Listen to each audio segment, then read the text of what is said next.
షాద్ నగర్ వైపు ఉన్న మన స్వర్గసీమ వెంచర్లో ప్లాట్లు కొన్న వాళ్ళంతా సంతోషంగా ఉన్నారు. ఒక్కసారి విజిట్ చేయండి. సో కంట్రీస్ గురించి స్మాల్గా మాట్లాడుకుందాం, చిన్నగా షార్ట్ డిస్కషన్. ఇప్పుడు మనం బేసికల్లీ చైనా మనం కంపేర్ చేసుకుంటే మన దగ్గర జనాభా ఎలాగో చైనాలో కూడా జనాభా ఎక్కువ. మనం అయితే ఇక్కడ ఎంత డిసిప్లైన్గా ఉంటాం మీకు తెలిసిందే. బట్ చైనా వాళ్ళు కొంచెం డిసిప్లైన్గా ఉంటారు, వాళ్ళు కొంచెం చాలా డిసిప్లైన్గా ఉంటారని వింటాం. సో మీరు ఏమంటారు అసలు వాళ్ళ డిసిప్లైన్ ఎలా ఉంటుంది? వాళ్ళు కూడా ఇలాగే విచ్చలవిడిగా ఎక్కడ పడితే అక్కడ మీరు అన్నట్టు డస్ట్బిన్ లాగా చెత్త ఎక్కడ పడితే అక్కడ పాడేసి ఎక్కడ పడితే అక్కడ మూత్ర విసర్జన చేసి ఇలాగే ఉంటారా? వాళ్ళు కొంచెం బాగుంటారా? తండ్రి స్ట్రిక్ట్గా ఉంటే పిల్లలు స్ట్రిక్ట్గా పెరుగుతారు. అంటే తల్లిదండ్రులు ఎలా నేర్పిస్తే పిల్లలు చిన్నప్పటి నుండి పిల్లలు కూడా అలానే ఒక ఏజ్ వచ్చే వరకు అలానే సిస్టమేటిక్గా ఉంటారు. అందరి పిల్లలు ఒకేలాగా ఉండరు కదా. ఇప్పుడు పండిత పుత్ర పరమశుంఠ అనే ఒకటి ఉంటుంది.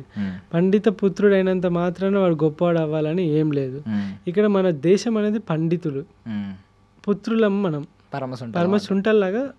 అంటే కొంతమంది తయారవుతుంది. అండ్ ఇంకొకటి చాలా మందిలో ఉన్నది ఇట్లా ఉండాలి. నా దేశం కూడా ఫారెన్. ఎందుకు నేను నా దేశం గురించి వీళ్ళని ఎందుకు అంత క్రిటిసైజ్ చేసి ఎప్పుడైనా ఒక వీడియోలో మాట్లాడినా అంటే, ఇప్పుడు మనము ఒక దేశం పక్క దేశానికి వెళ్ళినప్పుడు మనకన్నా చిన్న దేశం, మనకన్నా రీసోర్సెస్ తక్కువ అండ్ మనకన్నా తెలివి తక్కువ ఉన్న వాళ్ళందరూ ఎంత నీట్గా ఎంత క్రేజీగా బ్రతుకుతున్నారు. ఆ లైఫ్, ఆ క్వాలిటీ ఆఫ్ లైఫ్. ఇప్పుడు మనము ఎందుకు పక్క దేశాల మీదకి వెళ్ళి చూసుకుంటా అక్కడ ఎక్కువ డబ్బులు వస్తాయి, అక్కడ సంపాదించాలి, అక్కడ సెటిల్ కావాలని ఎందుకు ఆలోచిస్తున్నాం? మన ఇండియాలోనే సెటిల్ కావచ్చు కదా. అంటే మన దాంట్లోనే ఇప్పుడు మన వాళ్ళందరూ పక్క దేశాలలో పోయి మన టెక్నాలజీ మన బ్రెయిన్లు అంతా వాళ్ళకి ఇచ్చేసి వాళ్ళ దేశాన్ని డెవలప్ చేసి వాళ్ళు కొత్త ఇన్నోవేషన్స్ చేస్తున్నారు. మరి మన ఇంటి దగ్గర డబ్బులు లేవా అంటే మన దగ్గర డబ్బులు ఉన్నాయి, మనం పక్క వాళ్ళకి కూడా అప్పులు ఇస్తాం, రైట్? సో మన దగ్గర రీసోర్సెస్ ఉన్నాయి, మన దగ్గర రీసెర్చ్ సెంటర్స్ ఉన్నాయి, ఇవన్నీ ఉన్నాయి. స్టిల్ మన వాళ్ళు అక్కడ దాకా పోతున్నారంటే ఎక్కడో ఒక దగ్గర లోపిస్తుంది. ఎక్కడ లోపిస్తుంది అని అంటే, ఇప్పుడు చైనాతో పోల్చుకుంటే నేను చైనాలో సింపుల్గా చెప్తా, దానికి ఆన్సర్ మీరే చెప్పండి. చైనాలో ఒకరోజు రైడ్ చేస్తుంటే సాయంత్రం 7 అయింది. 7 అయితే ఒక సిటీలో ఆగాల్సి వచ్చింది. సిటీలో మనం ఎట్లనైతే ఇప్పుడు ఆపోజిట్గా కూర్చున్నాము, సో దట్ అక్కడ ఒక షాప్ ఉంది, డెలివరీ. ఏం డెలివరీ? అమెజాన్ ఇట్లుంటాయి కదా, అట్లా ఒక డెలివరీ ఉన్నది. సో అట్లా డెలివరీ దగ్గర స్టాక్ అంతా ఫుల్ అయిపోయిందని చెప్పేసి 7-8 గంటలకు వాడు క్లోజ్ చేసుకున్నాడు. నేను అన్నీ టెంట్ వేసుకున్నా, ఆపోజిట్గా క్లోజ్ చేసుకున్నాడు. ప్రోడక్ట్ అంతా ఆడ పడేసిండు, డెలివరీస్ అన్నీ ఆడ పడేసిండు, వెళ్ళిపోయిండు. ఇక నేను రాత్రి అంతా షాక్ అవుతాను. అరే వీడు ఎవడన్నా ఎత్తుకపోతే ఎట్లా? మనము ఇక్కడ అమెజాన్లో డెలివరీ పెడితే ఫోన్ల బదులు ఇటుకలు వస్తాయి, కొన్నిసార్లు సబ్బు బిల్లలు వస్తాయి, పవర్ బ్యాంకులను లోపల బ్యాటరీలు పెట్టి అమ్ముతారు మనల్ని, రైట్? అట్లా జరిగినాయి చాలా ఫ్రాడ్స్ ఉన్నాయి స్టేషన్లలో. డెలివరీ అని పెట్టారు కొత్తగా, ఇంకా అట్లా జరుగుతుంది. ఇక్కడ చూస్తే పొద్దుగాల వచ్చేసిండు వాడు 7-8 గంటలకేమో. రోడ్డు మీద ఉన్న సరుకు ఏదైతే దాని షాప్ మీద ఉన్న సరుకు అంతా మళ్ళీ బండ్లకు ఎక్కించుకొని పోయి డెలివరీ చేస్తాడు. ఓకే, నమ్మకం అది ఏంటో. మన ఇంటి ముందట పాల ప్యాకెట్లు అయితే పాల ప్యాకెట్లు మాయమైతే చాలా సార్. అంతెందుకు మీకు అంటే ఇలాంటి కేసెస్ కూడా విన్నాం. ఫుడ్ డెలివరీ యాప్స్లో కూడా కొన్ని కేసెస్ ఏమన్నాం అంటే వాళ్ళు ఓపెన్ చేసి తినేసి డెలివరీ చేశారు అనే కంప్లైంట్లు కూడా విన్నాం. ఉంటారు ఎక్కడో ఒక దగ్గర కొన్ని ఇలాంటి నమ్మకం లేని మాట్లాడినాం. అంటే మనం ఎవరైనా మనం ఇంట్లో లేకపోతే, నేనే ఇప్పుడు నాకు డెలివరీ వచ్చింది, ఎవరికో డెలివరీ ఇంట్లో వాళ్ళకి ఇచ్చేయని చెప్పి ఫోన్ కన్ఫర్మేషన్ కోసం వాళ్ళకి ఒకసారి ఫోన్ ఇవ్వి అని చెప్పి అడుగుతాం. అంటే మన మీద మనకున్న నమ్మకం అంతా మన దగ్గర. సో మీరు ఆలోచించండి. ఇప్పుడు చెప్పండి, ఇప్పుడు చైనా మనంతనే ఉంటుంది, మన పాపులేషన్ ఎక్కువ అని అంటాం కదా. చైనాలో కూడా పాపులేషన్ ఎక్కువనే ఉంటుంది, భూమి పెద్దదే మనకన్నా. సో ఆల్మోస్ట్, కానీ అక్కడ అందరు జనాలు బతకలేరు, ఉన్న కన్నే కుప్పలుగా బతుకుతారు. ఇప్పుడు ఒక అపార్ట్మెంట్ చూసుకుంటే, ఒక సినిమా థియేటర్ చూసుకుందాం, మనం ఫారెన్ థియేటర్స్ మన థియేటర్స్కి మనము చేసుకుందాం. సో చాలా గలీజ్గా ఉంటాయి. మన ఎట్ ద ఎండ్ పోయే వరకు ఒకడు సీట్ కింద ఉంచుతాడు, డిఫరెంట్గా ఉంటుంది కదా.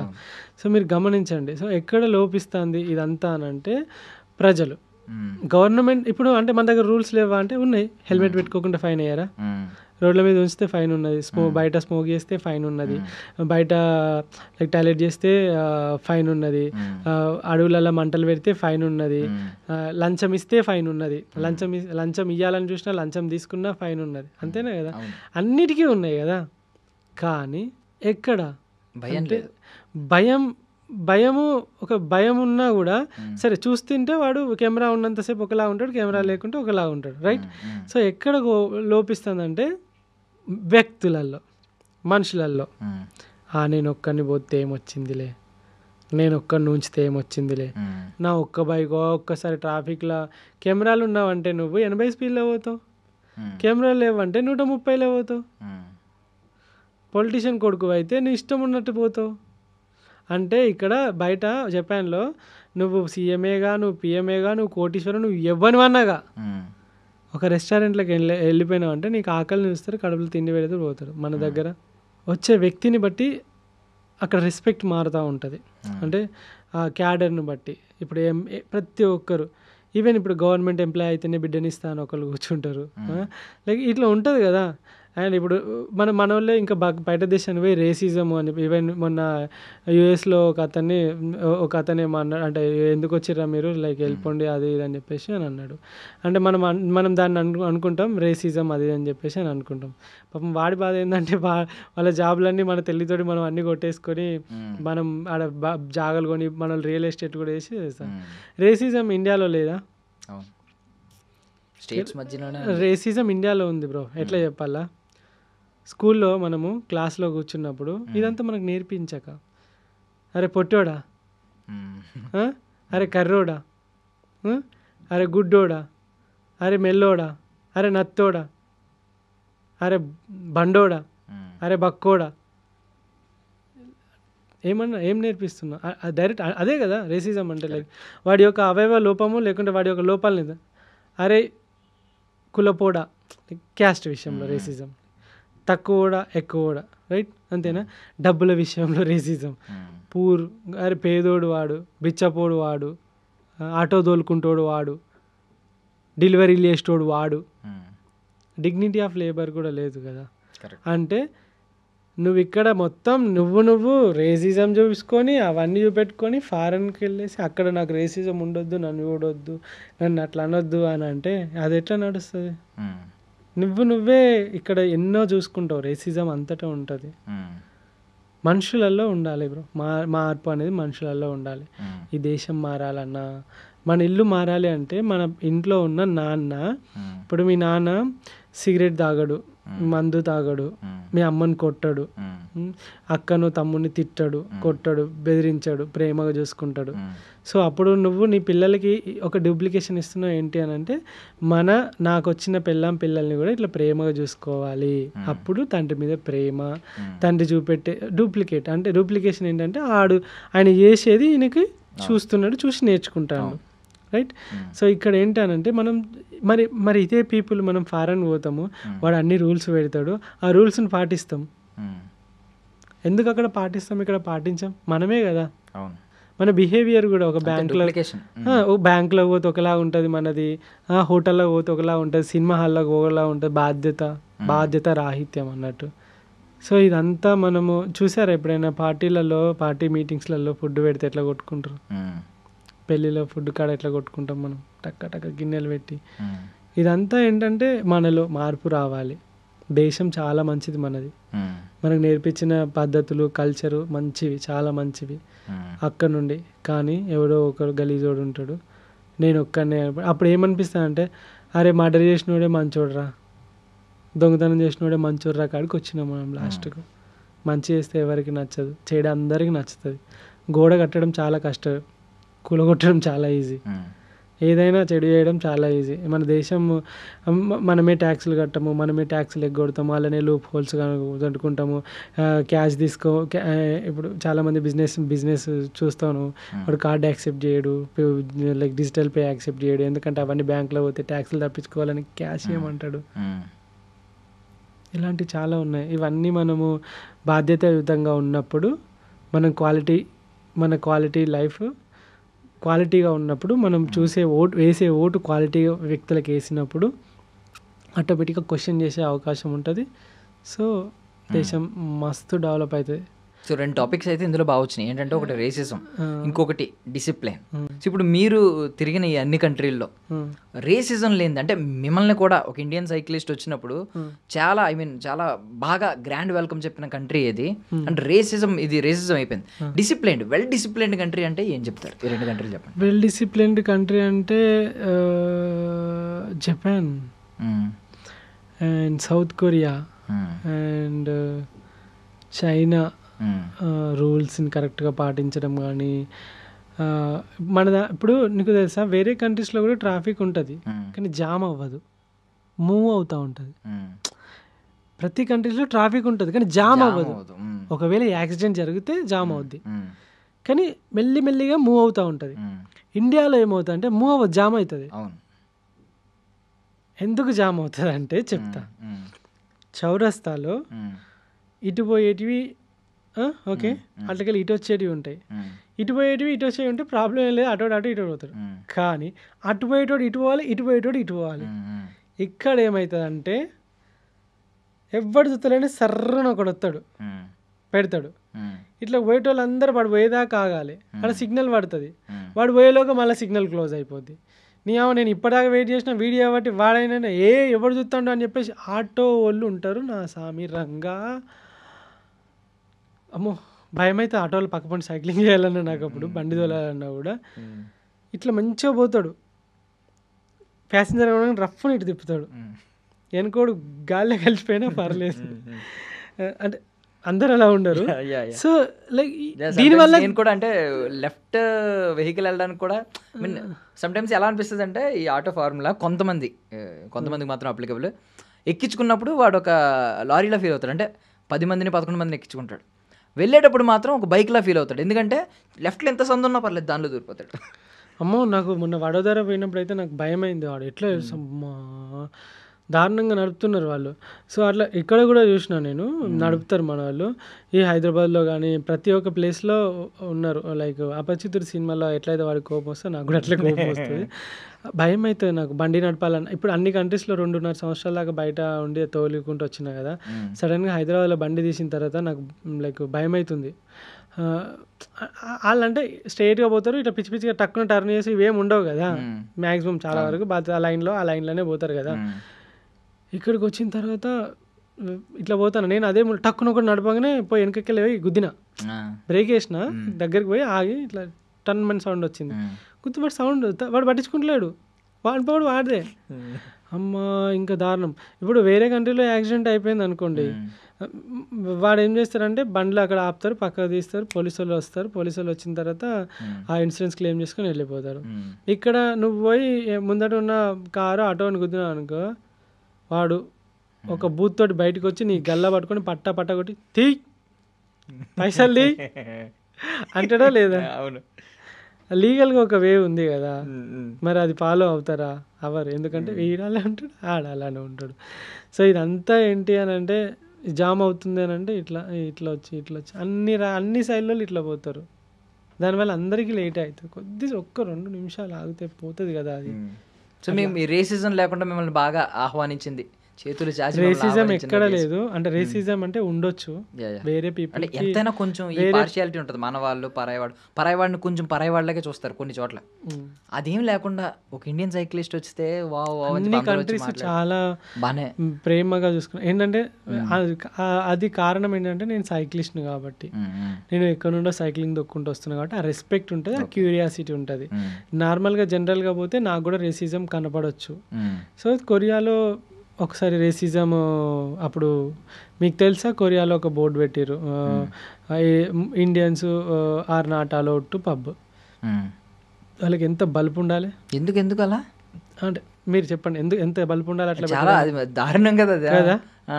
ఇప్పుడు వాళ్ళ సైడ్ ఆలోచిద్దాం. నువ్వు మీ గర్ల్ ఫ్రెండ్ తీసుకొని పబ్కి పోయినావు, నేను వేరే కంట్రీ వాడిని, ఇండియా వాడిని, నువ్వు కొరియన్ అనుకుందాం, పబ్కి పోయినావు.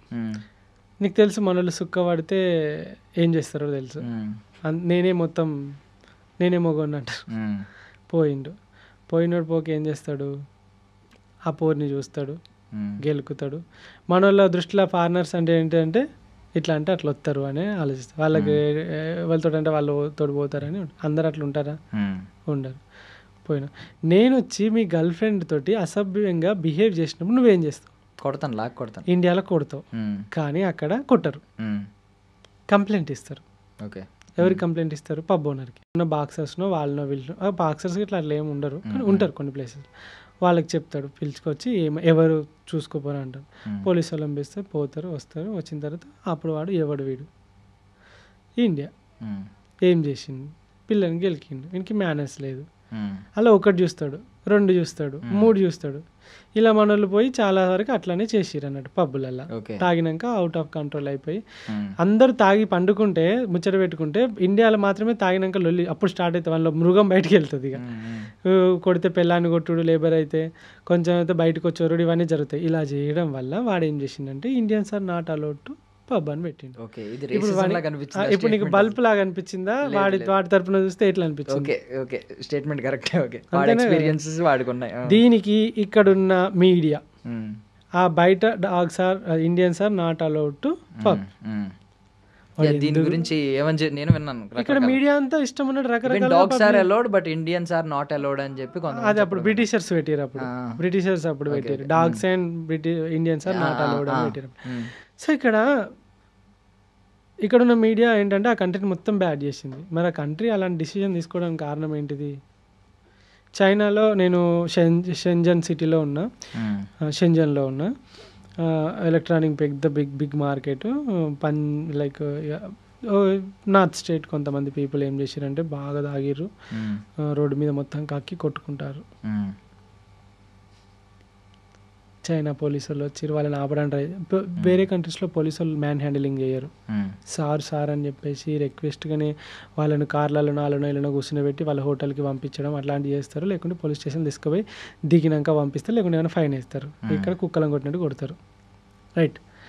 సో అప్పుడు వాడు ఏం చేస్తాడు? టూరిస్టులను ఈ అమ్మ గలీజ్ నా కొడుకులు వీళ్ళందరూ ఇట్లా చేస్తారని పిజ్జాలు ఇచ్చడం బంద్ చేస్తాడు. లేదంటే వాడు ఏం చేస్తాడు? వీళ్ళతో పెట్టుకుని దూరం పోతాడు.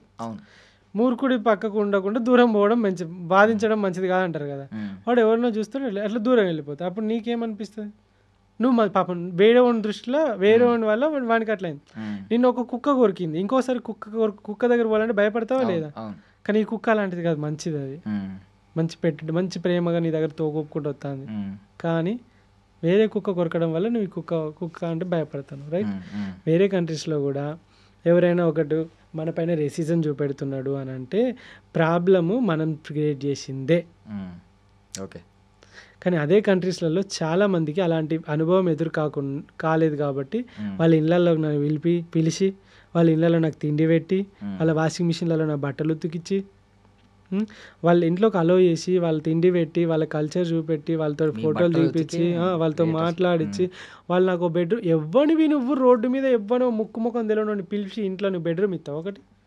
వాళ్ళ ఇంట్లో ఆడవాళ్ళు ఉంటారు, ఇస్తావా నువ్వు? ఛాన్స్ లేదు. ఇంట్లో కూడా అడుగు పెట్టనియవు. అంటే వాళ్ళకి అలాంటి ఎక్స్పీరియన్స్ వాళ్ళకి ఎదురుకాలి కాబట్టి వాళ్ళు రేసిజం చూపెట్టలేదు. This is what reality actually. Nice super. So Korea topic వచ్చింది కాబట్టి సౌత్ కొరియాకి మన దగ్గర ఒక సెపరేట్ ఫ్యాన్ బేస్ ఉంది. ఆ BTS అది అండ్ వాళ్ళని చూడడానికి ఇక్కడ గింజుకుంటూ ఉంటారు, ఎస్పెషల్లీ అమ్మాయిలు. మీకు ఏమనిపించింది? వాళ్ళు నిజంగానే వాళ్ళ స్కిన్ ఒక గ్లాసీ స్కిన్ అని, అద్భుతమైన స్కిన్ అని, ఆ స్కిన్ టోన్ ఎవరికీ ఉండదని ప్రపంచంలో, ఇలాంటివన్నీ వింటూ ఉంటాం. సో మీరు రియల్గా సౌత్ కొరియా పీపుల్ చూసినప్పుడు నిజంగా వాళ్ళ స్కిన్ అంత అద్భుతంగా ఉందా? వాళ్ళని చూడగానే అమ్మా ఇంత అందమైన అజంతా శిల్పాలు ఈ ప్రపంచంలో ఎక్కడా లేదు అని అనిపించిందా? అట్లేం అనిపించలే. వాళ్ళు ఏమంత అందంగా ఉండరు. ఓన్లీ ఇప్పుడు చెప్తా విను, సీరియస్గా చెప్తా విను. బయట దేశము ఇండియాలో ఉన్న సినిమాలు చూస్తుంది, ఓకేనా? సినిమాలు చూసినప్పుడు ప్రభాస్ని చూస్తుంది. అతను ప్రభాస్ని చూసి ఏమనుకుంటారు? ఇండియన్ అందగాడు, ఇండియాలో ప్రభాస్ లాగా ఉంటారు జనాలు, మస్తు ఉంటారు అని చెప్పేసి జనాలకి ఇండియా అంటే ప్రభాస్ గుర్తొస్తాడు. జపాన్లో ఎన్టీఆర్ అంటే చాలా ఇష్టం చాలా మందికి. ఎన్టీఆర్ చూస్తే లైక్ చాలా ఇష్టపడతారు వాళ్ళు. ఎన్టీఆర్ ఇట్లా డాన్స్ చేస్తారు ఇండియన్స్, ఓకేనా? సో ఇలానే ఎప్పుడు వీళ్ళు టీవీలలో వాళ్ళు చూసిన అన్ని మాస్క్డ్ ఫేసెస్, అంటే మేకప్ వేసుకొని బ్యూటిఫుల్గా ఉండే ఫేసెస్. అదే ఒక కొరియాలో ఒక మూవీ చూడు నువ్వు, మూవీలో అన్ని రకాల క్యారెక్టర్స్ ఉంటాయి. ముసలోళ్ళు ఉంటారు, చిన్నోళ్ళు ఉంటారు, అందరు ఉంటారు, రైట్? అప్పుడు చూసినప్పుడు అన్ని రకాల మనుషులు కనబడతారు అన్నట్టు. ఓకే. దీన్ని బట్టి మనం అర్థం చేసుకోవాల్సింది ఏంటంటే యాక్టర్స్, యాక్ట్రెసెస్ ఉంటారు. వాళ్ళు ఎట్లాగో బ్యూటిఫుల్‌గానే ఉంటారు. వాళ్ళందరిని చూసి వాళ్ళందరూ అట్లనే ఉంటారు అనుకోవద్దు. అందవిహీనులు ఉంటారు, అందంగా ఉండేవాళ్ళు ఉంటారు, పొట్టోళ్ళు ఉంటారు, పొడుగోళ్ళు ఉంటారు, లావోళ్ళు ఉంటారు, బక్కోళ్ళు ఉంటారు, జిమ్ బాడీ ఉంటది. ఏం బాడీ లేకుండా ఉంటారు. జుట్టు ఉంటది, జుట్టు ఊడిపోయి జుట్టు లేకుండా ఉంటది. అండ్ కొరియాలో మోర్ ఓవర్ యంగ్ లేడీస్ అందరూ మేకప్ లేకుండా బయటికి రారు.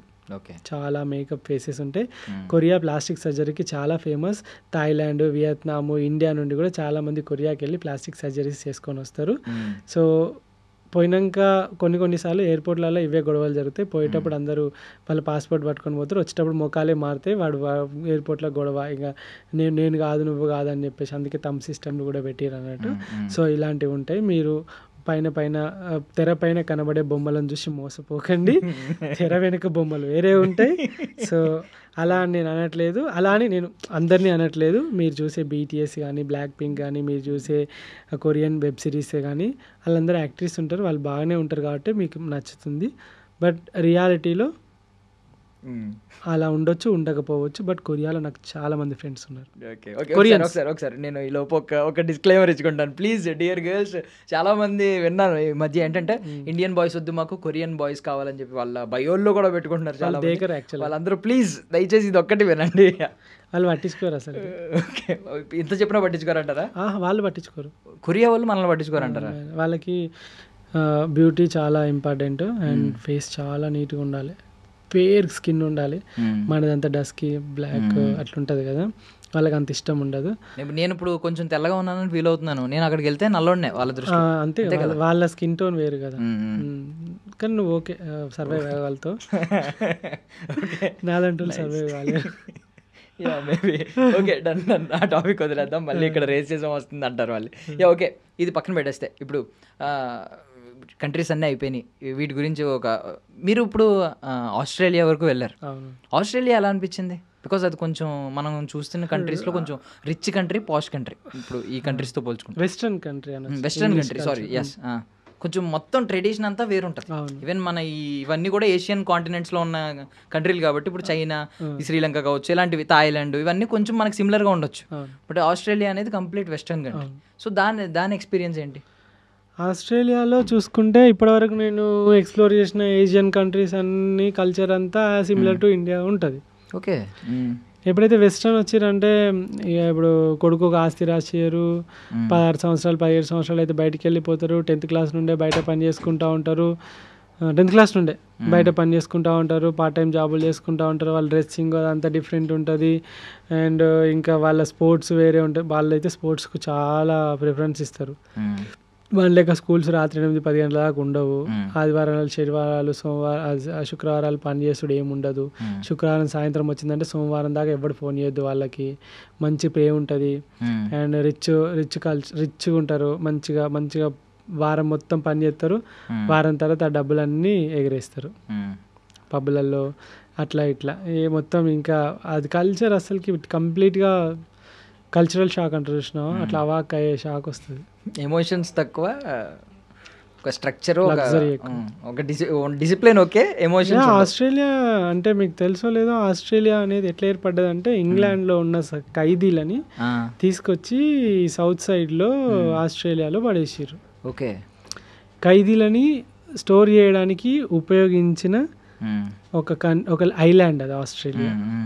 సో అట్లా వచ్చిన ఈ ఖైదీలు ఆ కాలనైజేషన్లో ఆ బ్రిటిషర్స్ వచ్చిన వాళ్ళందరూ అక్కడున్న లోకల్లో మన ఇండియాని ఎట్లనైతే చేసిర్రో, రాజుల వ్యవస్థను ఎట్లనైతే కూల్చేసిర్రో, అట్లనే అక్కడున్న లోకల్లో ఉన్న ఇండిజినియస్ పీపుల్ ఎవరైతే ఉన్నారో వాళ్ళు కూడా మన జీన్సే ఉంటాయి వాళ్ళకి.